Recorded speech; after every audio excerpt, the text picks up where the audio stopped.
మిత్రులందరికీ నమస్కారం. ముఖ్యంగా ఇవాళ వేరే వేరే పాయింట్స్ని పక్కన పెడితే అతి సున్నితమైన ఇష్యూని డీల్ చేద్దాం లేదా మీతో పంచుకుందాం అన్న ఉద్దేశం. అది న్యాయ వ్యవస్థకి సంబంధించింది. అంటే కోర్టుల్లో ఏళ్ళు పుళ్ళు జడ్జిమెంట్కి నోచుకోక అనేక మంది తీవ్రమైన మనస్తాపానికి చెంది ఎక్స్ట్రీమ్ స్టెప్స్ తీసుకుంటున్నారు.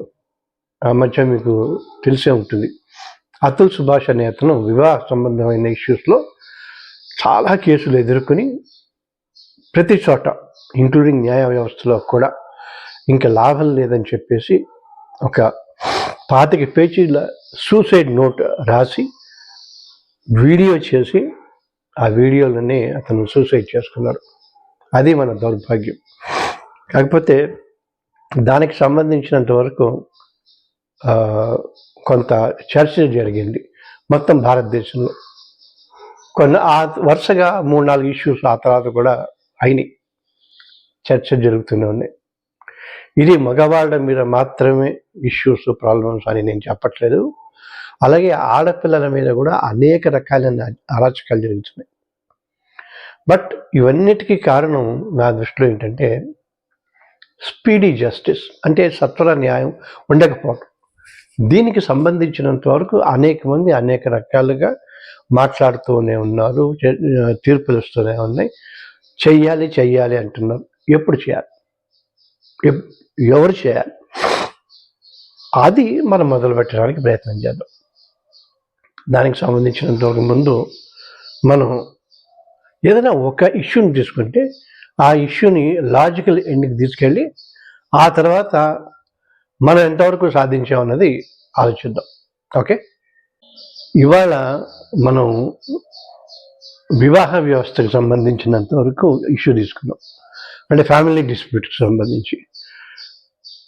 దీనికి సంబంధించి వివాహ వ్యవస్థని కాపాడటం కోసం అని హిందూ మ్యారేజ్ యాక్ట్ 55 అవన్నీ వదిలేస్తే అన్నిటినీ క్రోడీకరించి 1984లో ఒక చట్టం వచ్చింది, ఫ్యామిలీ కోర్ట్స్ యాక్ట్. ఆ 84లో ఫ్యామిలీ కోర్టు వస్తే 2005లో దానికి తగ్గ రూల్స్ ఫ్రేమ్ చేశారు. అంటే ఏదైనా ఒక చట్టం వచ్చిన తర్వాత దాన్ని రూల్స్ ఫ్రేమ్ చేయటం అంటే అది ఎలా అమలు చేయాలి అని. అంటే 84కి 25కి ఎంత, దాదాపు 21 సంవత్సరాల తర్వాత. అంటే చట్టం వచ్చినప్పుడు పుట్టిన పిల్లవాడో అమ్మాయో పాపో పెరిగి పెద్దదై మేజర్ అయితే అంత టైం తీసుకున్నారు ప్రభుత్వం వాళ్ళు వ్యవస్థ రూల్స్ ఫ్రేమ్ చేయడానికి. సరే, ఓకే, 2005లో రూల్స్ ఫ్రేమ్ చేశారు. ఆ రూల్స్ ప్రకారం ఏముంటుంది, తొందరగా చేయటానికి, వివాహ వ్యవస్థని కాపాడటానికి, ఎందుకంటే వాళ్ళ నుంచి వీళ్ళ నుంచి గొడవలు ఏవి రాకుండా, ఎవరన్నా వస్తే సర్ది చెప్పడానికి, అంటే ఈగోలతోటి కోర్టులోకి వెళ్లకుండా కౌన్సిలర్స్ని అపాయింట్ చేయాలి అండ్ ప్యానల్ ఆఫ్ ఎక్స్పర్ట్స్ని అపాయింట్ చేయాలి. అలాగే ఒక వెల్ఫేర్ ఆర్గనైజేషన్ సహాయం తీసుకోవాలి ఈ ఫ్యామిలీ కోర్ట్ అని ఉంది. ఇది ఎప్పుడుంది, చట్టంలో ఉంది, 84 చట్టంలో ఉంది, రూల్స్లో ఫ్రేమ్ చేశారు. 84 చట్టంలో ఉంది కదా అని చెప్పి మనం రూల్స్ కూడా ఫ్రేమ్ కాకముందే హైకోర్టులో రక్ష తరఫున మనం ఒక రిట్ పిటిషన్ వేస్తే అప్పుడు జస్టిస్ ఈశ్వరయ్య గారు అన్నారు. ఆయన గవర్నమెంట్కి స్పెసిఫిక్గా, అప్పుడు ఇంకా ప్రతి జిల్లాలోనూ ఫ్యామిలీ కోర్టులు ఏర్పాటు కాల, గవర్నమెంట్కి స్పెసిఫిక్గా డైరెక్షన్స్ ఇచ్చారు. 6-8 జిల్లాల్లో ఫ్యామిలీ కోర్ట్స్ ఏర్పాటయ్యాయి. ఎక్కడెక్కడైతే ఫ్యామిలీ కోర్ట్స్ అయ్యాయో అక్కడ ఈ కౌన్సిలర్స్, ప్యానల్ ఎక్స్పర్ట్స్ ఇవన్నీ ఏర్పాటు చేయండి అని. ఏం కాదు, ఎవరు పట్టించుకునే నాదుడు లేదు. చదవరు, చదివిన అర్థం కాదు, అర్థం చేసుకున్న చేయాలన్న చిత్తశుద్ధి ఉండదు.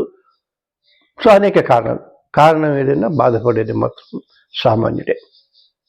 వాళ్ళు ఎవరు చేయకపోయేసరికి సరే, ముందు ప్రపంచాన్ని ఉద్ధరించడం తర్వాత సంగతి. నాకున్న 3 కేసులకి సంబంధించి, అంటే ఏదో ఒక జిల్లాని మనం అడాప్ట్ చేసుకుందామని చెప్పి మేడ్చల్ మల్కాజ్గిరి జిల్లాని ఎంచుకుని ఈ జిల్లాలో మనకి Malkajgiri court, Kukatpally court, Medchal court వస్తున్నాయి. ఈ 3 కోర్టులకి ఆర్టీఐ నుంచి అడిగాం, అయ్యా మీరు ఈ చట్టం ప్రకారం మీరు కౌన్సిలర్స్ని కానీ ప్యానల్ ఆఫ్ ఎక్స్పర్ట్స్ కానీ వీళ్ళని వెల్ఫేర్ ఆర్గనైజేషన్ సాయం తీసుకున్నారా తొందరగా రిజాల్వ్ కావటానికి, లేకపోతే ఒక ప్రాపర్గా రిజాల్వ్ కావటానికి అని అడిగితే వాళ్ళ సమాధానం ఎలా ఉండదు సార్, చెయ్యలేదు అంటూనే ఎందుకు చేయలేదు. ఇది 22లో రంగారెడ్డి డిస్ట్రిక్ట్ నుంచి విడివడి జిల్లాల విభజన జరిగి 22 సంవత్సరంలో జరిగింది, అందుకు చేయలేదు అన్నారు. ఎంత హాస్యాస్పదం. అంటే 22, నేను అడిగింది 25, 3 సంవత్సరాలు. అంటే ఈ 3 సంవత్సరాల పాటు ఈ న్యాయమూర్తులు కానీ, బెంచ్ క్లర్క్లు కానీ, కోర్టు స్టాఫ్ కానీ, సూపరింటెండెంట్లు కానీ, లేకపోతే పోర్ట్ఫోలియో జడ్జెస్ కానీ వీళ్ళెవ్వరూ కూడా దీని గురించి పట్టించుకోలేదా, అడగలేదా? ఎందుకు ఇలా జరుగుతుంది? చట్టం ఉంది, అమలు చేయాలి. అమలు చేస్తే ప్రజలకి అది హెల్ప్ జరుగుతుంది.